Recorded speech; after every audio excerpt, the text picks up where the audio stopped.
마태복음 5장에서 7장의 말씀은 우리가 너무나 잘 알고 있는 바로 예수님의 산상설교, 산상수훈이라고 불려지는 본문입니다.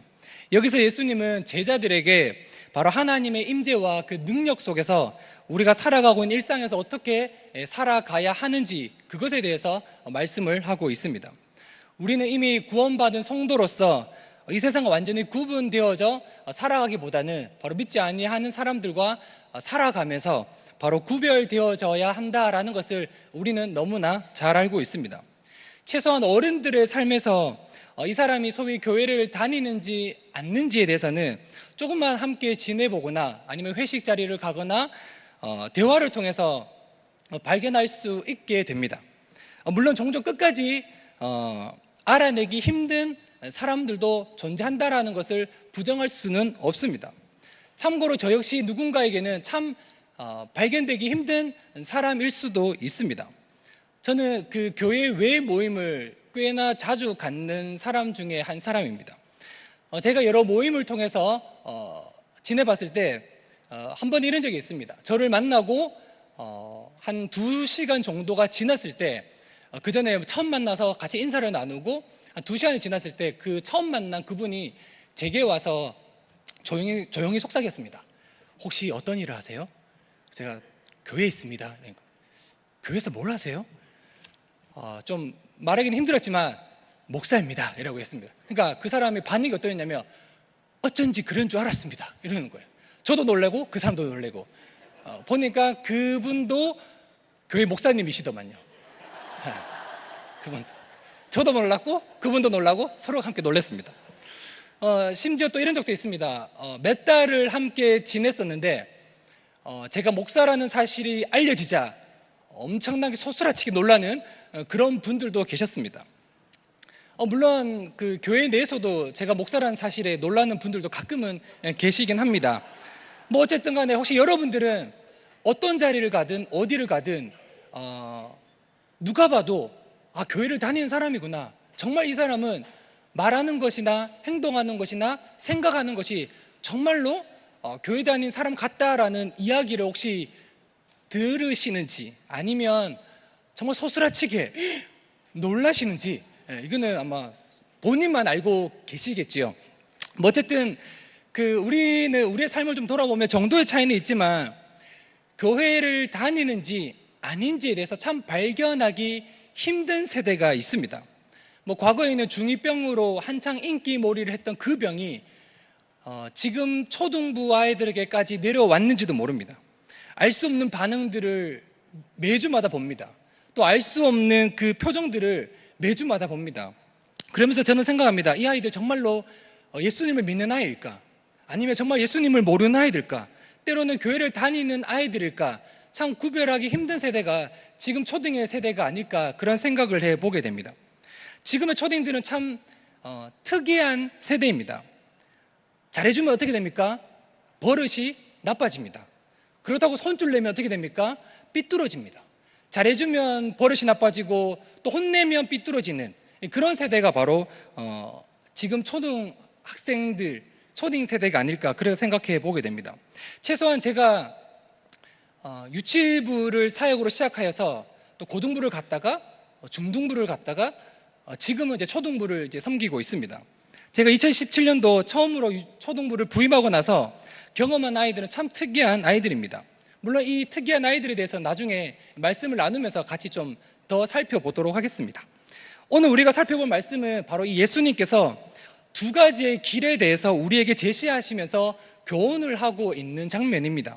첫 번째를 보시면 어떻게 되어 있습니까? 멸망하는 문으로 갈 것이냐 아니면 생명으로 인도하는 문으로 갈 것이냐라고 질문하고 있습니다. 근데 성경은 어떻습니까? 정답부터 말씀하고 있습니다. 좁은 문으로 들어가라, 좁은 길이 정답이다라고 성경은 말씀하고 있습니다. 좀 더 두 길을 좀 살펴보면 멸망으로 인도하는 문은 크고 길이 넓으며 들어가는 사람들이 많다라고 말씀합니다. 즉 이 문은 우리 눈에 보기에는 좋아 보이고 내 마음대로 무엇이든지 할 수 있을 것 같은 크고 넓은 문이라는 의미입니다. 그러나 그 문의 끝은 어디로 향하고 있습니까? 바로 멸망입니다. 반대로 생명으로 인도하는 문은 어떻습니까? 좁고 협착하여 찾는 사람이 적다라고 성경은 기록합니다. 들어가기가 매우 힘들고 보기에도 매우 불편한 그 길은 좁다라고 설명하고 있습니다. 협착하다라는 말은 지금 처해 있는 상황이 매우 어렵다, 주변 환경으로 인하여서 고통스럽다라는 뜻을 가지고 있습니다. 바로 그 좁고 협착한 그 길, 그래서인지 찾는 사람들이 매우 적다라고 말씀하고 있습니다. 그러나 그 문의 끝은 어디로 향하고 있습니까? 바로 생명입니다. 하지만 이 좁은 길의 끝이 생명으로 인도한다고는 하나 결코 그 길은 쉬운 길이 아닙니다. 그것 또한 편히 갈 수 있는 길도 아닙니다. 흔히 세상적으로 좋은 것이 가득한 그런 길도 아닙니다. 어쩌면 우리 눈에는, 저희들의 눈에는 가시밭길처럼 매우 험난한 길처럼 보이기도 합니다. 그럼에도 불구하고 예수님께서는 그 좁은 길을 갈 것을 선택하라고 우리에게 말씀하고 있습니다. 이 말인즉슨 우리 눈에 보이는 것이 다가 아니다라는 것을 알려주고 있습니다. 그 길의 끝은 결코 이루 말할 수 없는 생명의 길이 있다라는 겁니다. 그리고 영광의 길인 것을 그 끝이 우리에게 알려주고 있습니다. 그리고 두 번째 15절에서 20절의 말씀을 보십시오. 두 종류의 선지자를 이제 비교하고 있습니다. 거짓 선지자는 양의 옷을 입고 찾아오지만 그 속은 우리를 노략질하는 일이다라고 말씀합니다. 겉과 속이 다르다라는 이야기입니다. 속이 좋은 나무야말로 좋은 열매를 맺지만 속이 썩어 있는 나무는 썩은 열매를 맺든지 아무런 열매를 맺지 못하든지 결국 열매를 통해서 그 나무가 좋은지 썩었는지 알 수 있다라고 성경은 우리에게 알려주고 있습니다. 그리고 세 번째는 어떠합니까? 21절에서 23절에 보시면 두 종류의 제자를 우리에게 제시하고 있습니다. 아무리 종교적인 열정을 가지고 주여 주여 외친다고 하여서 그것이 결코 하나님을 위한 진심이 아니라면 그 사람은 결코 하나님의 제자가 될 수가 없습니다. 그러나 하늘에 계신 내 아버지의 뜻대로 행하는 자는 천국에 갈 수 있다라고 오늘 성경은 우리에게 알려주고 있습니다. 그런데 이것을 참 구별하는 것이 쉽지가 않습니다. 우리 눈에 보기에는 선지자 같아 보입니다. 선지자 같은 모양을 하고 또 능력을 행하고 심지어 주의 이름으로 귀신을 내쫓는, 주의 이름으로 많은 권능을 행하기도 합니다. 그래서 우리 눈에 보기에는 영락없는 선지자의 모양을 갖춰 있습니다. 하나님의 사람처럼 보이기도 합니다. 그러나 이런 자들을 향해서 예수님은 무엇이라고 말씀하고 있습니까? 결코 칭찬하지 아니하시고 내가 너희를 도무지 알지 못한다라고 말씀하시면서 불법을 행하는 자들아 내게서 떠나가라 단호하게 말씀을 하십니다. 마지막 날에 이 예수님의 거절과 거부는 결코 되돌릴 수 없는 심각하고 절대적인 판단입니다. 누구도 반항할 수 없는, 거부할 수 없는 심판입니다. 또 이 말씀이 더욱 충격적인 것은 교회 안의 이야기입니다. 그래서 우린 더욱 경계의 자세를 가지고 하늘에 계신 아버지의 뜻이 무엇인지 날마다 상고를 하며 그 말씀 앞에 순종하며 살아갈 것을 예수님께서는 우리에게 요구하고 계십니다. 그리고 네 번째 24절에서 27절에 보시면 두 기초에 대한 이야기를 하고 있습니다. 반석 위에 집을 짓는 자와 모래 위에 집을 짓는 자입니다. 다시 말하면 지혜로운 사람과 어리석은 사람입니다. 그 집을 반석 위에 짓는 지혜로운 사람은 어떤 사람입니까? 바로 나의 이 말을 듣고 행하는 사람이 바로 지혜로운 사람입니다. 예수님이 하신 말씀을 듣고 그 말씀을 마음에 새기고 실천하는 사람, 바로 그 사람이 지혜로운 사람인 것을 오늘 성경은 우리에게 알려주고 있습니다. 그저 앉아서 듣는 것에 그치는 것을 원하지 않습니다. 듣고 그 말씀을 마음에 새기고 모든 상황 속에서 하나님의 살아계심을 나타내고 드러내는 우리 모든 삶 가운데 하나님의 말씀이 간섭하심으로 세상 속에서 그리스도의 제자로 때로는 그리스도의 증인으로 살아가는 그 삶을 예수님께서는 우리에게 요구하고 있습니다. 단순히 지식을 쌓는 것을 원하지 않습니다. 그 지식이 나의 삶을 인도하고 내 삶을 지배하여서 내 삶을 통하여서 정말 예수 그리스도를 증거하고 나타내고 정말 저 사람을 통하여서 하나님의 살아계심을 나타내기를 우리 예수님께서는 우리에게 원하고 있다라는 것입니다. 바로 그러한 삶이 진짜 지혜 있는 삶, 바로 지혜로운 자다라고 예수님은 우리에게 말씀을 하셨습니다. 우리는 이 말씀을 기초로 해서 지금 현재 2017년도 유년부와 초등부는 바로 홀리키즈 온 더 락이라는 주제로 말씀을 함께 나누고 있습니다. 바로 하나님의 말씀을 듣고 그 말씀을 가슴에 새기고 새겨진 그 말씀에 따라서 실천하며 살아가는 그 홀리키즈가 될 수 있도록 간절히 소망하는 마음으로 우리 유년부와 초등부는 이 2017년을 보내고 있습니다. 때로는 비록 그 길이 좁고 협착하여서 힘든 여정을 가져다 줄지라도 결코 의심하거나 되돌아가지 않고 순종하며 믿음으로 행하여 어떤 어려움이 찾아오더라도 결코 무너질 수 없는 그런 세대가 되기를 간절히 소망하는 마음으로 우리 유초동부는 2017년을 홀리키즈 온 더 락이라는 주제로 아이들과 함께 말씀을 나누고 있습니다. 이렇게 오늘 본문은 바로 두 길에 대한 네 가지 상황을 말씀하시면서 산상설교를 마치고 있습니다. 결국 예수님께서는 우리에게 선택을 하라고 말씀하고 있습니다. 예수님과 함께하는 삶인가, 아니면 예수님과 상관없는 삶인가, 듣는 것에 그칠 것인가, 듣고 순종함으로 실천할 것인가, 가식적으로 흉내내며 살아갈 것인가, 아니면 진심으로 섬기며 살아갈 것인가, 이렇게 우리에게 선택을 하라고 말씀하고 있습니다. 우리는 이런 애매모호한 상황 속에서 선택을 하며 살아가야 합니다. 우리의 선택이 어떠한 것인가에 따라서 다음 세대를 세우고 인도하는 것에 얼마나 큰 영향을 끼치는지 우리는 알지 못합니다. 우리가 어떻게 선택을 하고 또 어떻게 살아가느냐에 따라서 우리 자녀들의 미래에 큰 영향력을 미친다라는 것을 우리 너무나 잘 알고 있습니다. 동시에 우리가 선택을 하며 살아가듯 아이들도 여전히 똑같은 상황 속에 놓여서 똑같이 선택을 하며 살아가고 있습니다. 아직 모든 것이 결정되지 않았고 만들어져 가고 있는 이 아이들에게 세상은 양의 옷을 입고 찾아와서 우리들을 유혹합니다. 세상의 가치와 기준이 그들에게 절대적인 것으로 여겨지도록 그렇게 만들고 있습니다. 마치 최소한 행위적인 면만 열심히 하면 천국에 갈 것이라고 그들은 믿으며 착각하고 학교와 교회에서 이중적인 삶을 살아가도록 요구받으며 그들은 살아가고 있습니다. 그래서 아이들은 학교에서의 삶과 가정에서의 삶과 또 교회에서의 삶이 너무나 다르다라는 것을 부모 빼고는 다 알고 있습니다. 남들 다 하는 대로 따라가고 남들은 다 그렇게 살아가는데 나만 꼭 다르게 살아갈 필요가 있는지, 말씀이 아닌 자신의 기준과 자신의 판단대로 살아가는 것이 우리의 아이들의 모습입니다. 그러면서 그들은 훗날에 외쳐될지도 모릅니다. 제가 부모님에 따라서 얼마나 교회 열심히 다녔는데요, 제가 부모님을 따라서 얼마나 주여 주여 부르며 기도했는데요, 제가 부모님을 따라서 얼마나 열심히 공부도 하고 좋은 대학을 가고 좋은 직장에 갔는데요. 그러나 그들의 외침 속에 예수님은 단호하게 말씀하실지도 모릅니다. 나는 너희를 도무지 알지 못하니 불법을 행하는 자들아 내게서 떠나가라. 이런 단호한 외침이 나온다면 그걸 버텨낼 재간이 있겠습니까? 이 얼마나 무서운 거절입니까? 유초동부는 곧 캠프를 이제 앞두고 있습니다. 7월 27일부터 29일까지 목금토로 해서 캠프를 진행합니다.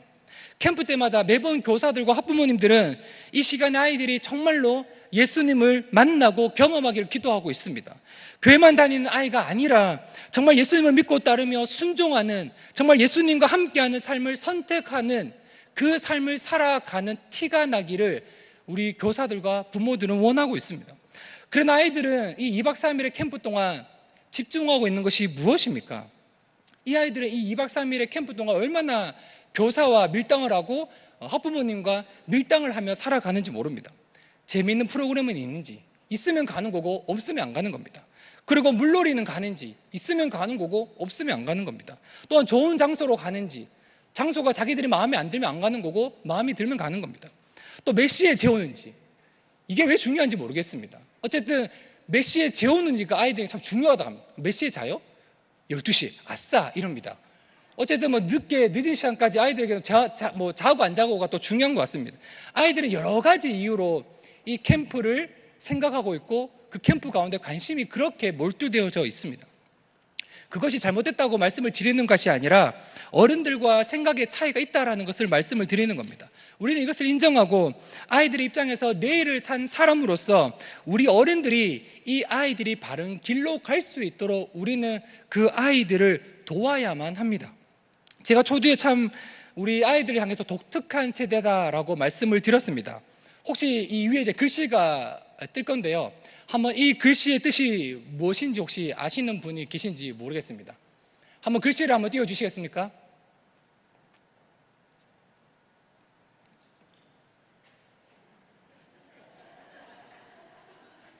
네, 글씨가 보이죠? 혹시 이 글씨가 어떤 뜻인지 아십니까?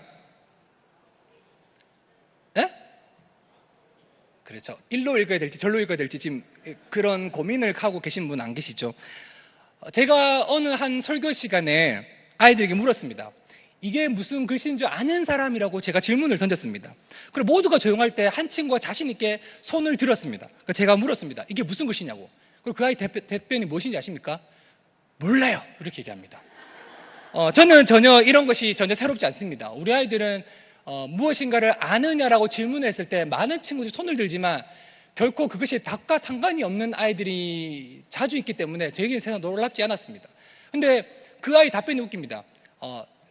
저게 무슨 글씨인지는 모르는데 저 글씨의 뜻은 알고 있다라고 이야기를 하고 있습니다. 참 이상하지요? 제가 물었습니다. 아니, 글씨를 읽을 줄은 모르는데 저 글씨가 뜻하는 의미는 알고 있다고? 네. 그래서 제가 물었습니다. 저게 무슨 글씨냐? 무슨 뜻이냐? 라고 물으니까 대답하는 게 새끼 까마귀가 커서 늙은 까마귀에게 먹이를 먹여다 준다 라는 뜻이다 라고 얘기를 합니다. 이게 반포치 효라는 뜻입니다. 이게 바로 우리 부모의 효, 공경에 대한 이야기를 할 때 쓰고 있는 사자성어입니다. 그러니까 새끼 까마귀가 유일하게 새중에 이 새끼 까마귀가 이제 나이가 들어서 이제 자신에게 먹이를 먹여다 줄 수 없는 그 어미 까마귀에게 먹을 것을 갖다가 줍니다. 이런 걸 보면서 이제 효에 대한 이야기를 했는 겁니다. 정확하게 알고 있는 이 아이가 너무나 신기했습니다. 읽을 수는 없는데 그 글의 의미는 제대로 파악을 하고 있었습니다. 제가 너가 어떻게 이 뜻은 글씨는 읽을 줄 모르는데 어떻게 알고 있냐? 그러니까 이 아이는 이 글씨를 그림으로 기억하고 있는 겁니다. 과거에 이 글씨를 본 적이 있답니다. 그래서 시간이 지나서 이 글씨를 읽을 수는 없지만 저 사자성어가 무슨 뜻을 의미하는지는 기억을 하고 있다라고 이야기합니다. 정말 신기한 아이들이죠. 그리고 그런 거 하면 참 순수한 우리 아이들입니다. 또 교육위원회에서 획기적으로 또 기획을 하고 교회 도움을 받아서 내일 교회가 쏜다. 혹시 노란색의 푸드트럭을 보신 적이 있습니까? 이 노란색 푸드트럭을 가지고 학교를 다니다 보면 별의별 희한한 일들이 있습니다. 먼저 아이들의 반응은 이게 뭐예요? 이게 뭐 주는 거예요? 뭘 파는 거예요? 심지어 지나가는 학부모님들, 청년들도 갑자기 지갑을 꺼내면서 다가옵니다. 뭐 파는 건가요? 이렇게 다가옵니다. 그리고 학교 앞에 있으면 학원 앞에 있는 그 학원 사람들이 찾아와서 어디서 왔냐고, 어느 학원에서 왔냐라고 질문합니다. 심지어 상가 앞에서 전도를 하다 보면 상가 사람들이 이제 경계의 눈빛을 보내면서 어디서 왔냐고, 뭘 파냐라고 질문도 합니다. 어쨌든 아이들의 많은 질문 앞에 저희들이 한마디만 합니다. 공짜니까 먹어라 라고 얘기합니다. 그럼 아이들이 미친 듯이 달려와서 떡볶이를 먹게 되고 그것을 먹고 거기서 멈추지 않습니다. 이것을 들고 학교 안으로 들어갑니다. 그리고 학교에 남아있는 모든 아이들을 데리고 나와서 이 떡볶이를 먹이기 시작합니다. 그리고 참 재미난 일들이 많습니다. 이걸 하다 보면 아이들이 이제 조용히 다가와서 묻습니다. 더 먹어도 돼요? 그리고 와서는 정말 맛있어요. 그럼 더 먹으라고 얘기를 합니다. 그리고 미안했던지 그 아이가 어떤 어린아이가 또 제게 이야기합니다. 선생님, 제가 선생님인 줄 압니다. 선생님, 제가 꼭 교회를 나갈게요. 근데 내일 교회가 어디 있어요? 미안하지만 네가 올 수 있는 거리는 아닌 것 같아. 그래서 내일 교회는 안 와도 되는데 꼭 교회는 한 번쯤 나갔으면 좋겠다라는 이야기를 던져줍니다. 그리고 원래 새롭게 개설되어진 유초동부가 함께하고 있는 행사가 있습니다. 그것은 행복한 가정 만들기 1박 2일입니다. 이것은 우리 한 달에 2번 유초동부에서 새 가정을 모집을 합니다. 인원으로 따지면 15명에서 20명의 가정이 함께 모이게 되고 1박 2일의 시간을 통해서 교회를 오래 다녔지만 비슷한 또래의 자녀를 둔 그 성도들이 서로 낯선 가정으로 만나서 또 함께 식사를 준비하고 함께 식사 교제를 나누면서 이런저런 이야기를 새벽까지 이야기를 나눕니다. 그리고 아침에 일어나서 아침 식사를 하고 또 그렇게 앉아서 서로에 대한 이야기를 나눕니다. 이 과정에서 교회 내 서로 다양한 오해들을 이야기하기도 하고 또 내 자녀들의 고민을 함께 이야기하기도 하고 또는 세상에 대한 이야기들과 다양한 이야기들을 낯선 가정과 1박 2일의 시간 동안 함께 보내고 있습니다. 그렇게 서로를 알아가고 서로를 사귀어가고 있습니다. 아이들은 어떻습니까? 서로 잠이 오지만 잠을 끝끝내 참으면서 같이 놀고 그렇게 살아갑니다. 자기밖에 모르는 그 유초등부 아이들이 밖에서 또 다른 아이들과 함께 1박의 시간을 보내고 있습니다. 또 지난주는 우리 아이들과 함께 전도를 나갔습니다. 가기 싫어합니다. 부끄러워하기도 하고 못하겠다는 녀석들이 어떻게 변하는지 아십니까? 자기네들이 먼저 주겠다고 달려듭니다. 지나가는 사람들을 붙잡고 예수님을 믿으라고 이야기를 합니다. 물론 숨어 다니는 아이들도 있습니다. 하기 싫다고 숨어 다니는 아이들도 있습니다. 그냥 나중에 얘기를 들어보니까 내게 복음의 확신이 없기 때문에 전하는 것이 힘들다라고 말하는 친구들도 있고, 처음에는 너무너무 전하기 싫었는데 억지로 물티슈 하나를 줬는데 그 어른이 교회를 다니지 않겠다라고 이야기하니 갑자기 그 마음에 슬픔이 사무치더랍니다. 그리고 꼭 그 아저씨가, 그 어른이 교회를 다녔으면 참 좋겠다라고 이야기를 했다고 합니다. 참 종잡을 수 없는 세대가 우리의 지금 아이들의 세대입니다. 제가 과거에는 한번 단기 선교를 같이 떠난 적이 있는데 어른들은 낯설고 조심스러워서 전혀 언어가 통하지 않는 외국인들과 말을 섞지를 못합니다. 그러나 어느새 아이들은 그들과 함께 어울려져 물총을 쏘며 싸우고 있습니다. 비록 언어가 통하지 않는데도 그들은 그들의 언어대로 같이 놀고 있는 아이들입니다. 참 특이한 세대지요. 어떨 때 보면 참 답이 없는 세대 같기도 하고 또 어떨 때 보면 참 무한한 가능성이 열려져 있는 세대 같아 보이기도 합니다. 도무지 예수님이 말씀하시는 그 두 길에 어디에 서 있는지 종잡을 수가 없습니다. 그래서 확인하고 확인해 보면 확인할 때마다 답이 달라집니다. 어떤 날은 구원을 받았다, 어떤 날은 지옥 갈 것 같다, 또 어떤 날은 나는 예수 믿는 아이다, 어떤 날은 또 아니다, 계속 헷갈려하는 아이들입니다. 참 독특한 세대이지요. 우리들은 그래서인지 우리의 마음은 더욱더 급할지도 모릅니다. 빨리 예수님이 명하신 그 좁은 문으로 선택하여서 누가 봐도 그 길을 걷고 있는 티가 나기를 소망합니다. 그러나 어른들은 불안합니다. 아이들을 쪼기도 하고 빨리빨리 가라고 얘기를 하고 내몰기도 합니다. 그래서 저는 아이들보다 먼저 살아본 우리 어른들에게 좀 당부를 드리고 싶습니다. 좀 더 인내심을 가지고 기다려 달라고, 하나의 모습을 보고 전체를 판단하지 말아 달라고 말씀을 드리고 싶습니다. 예배 형식을 지키는 거 참 중요합니다. 그러나 그것보다 더 중요한 것은 아이가 예배를 드리는 것입니다. 예배 형식이 조금 무너졌다고 해서 예배가 무너졌다라고 판단하지 말아 주십시오.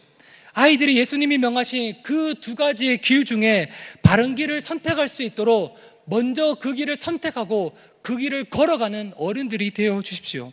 그리고 주중교사들인 학부모님들 역시 가정에서 아이들을 신앙으로 잘 돌볼 수 있도록 좁은 문으로 들어가 좋은 열매를 맺는 삶을 살아주시기를 간절히 소망합니다. 아이들은 어른들이 우리들을 바라보면서 한 발짝 한 발짝 그렇게 따라오고 있습니다. 어른인 우리가 바른 길을 선택하고 순종함으로 예수님의 말씀을 따라서 행할 때 아이들은 우리들의 모습을 보고 그렇게 한 발짝씩 한 발짝씩 우리의 뒤를 그렇게 따라오고 있습니다.